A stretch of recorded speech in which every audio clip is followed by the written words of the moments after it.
Les vitrines brisées marquent la sombre joute. Les cris montent au ciel d'une foule en colère. Mais ce sont les démunis qui tombent sur la terre. Revenons en arrière au début de la faille, quand l'État renonça sous le poids des batailles.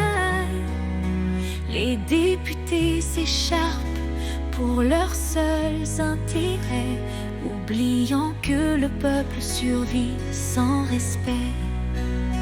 Plus de gouvernement, plus de loi pour nous tenir. Et ceux qui ont si peu, c'est leur pain qu'ils vont fuir. Les quartiers enflammés, ces passions d'innocence, portent les cicatrices de l'inaction immense. Les puissants, eux, se taisent dans leur tour d'ivoire, regardent de haut l'ombre qui brouille notre histoire. Les enfants des faubourgs, les mères sans espoir, ramassent les éclats des promesses illusoires.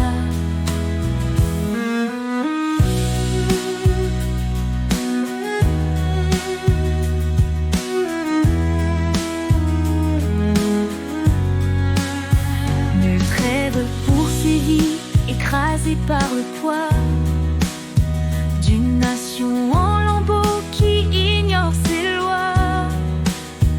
Quand la crise éclate, ce sont eux qui subissent sous les cendres fumantes. Leur vie se démunit, et pourtant dans l'enceinte tous les élus bavardent. Leur indifférence éclaire des amalgames. Chaque vote s'efface dans un vain déshonneur, tandis qu'au sol s'éteint la flamme des rêveurs. Les riches traversent les flammes sans une éraflure. Leurs coffres sont blindés contre la déchirure.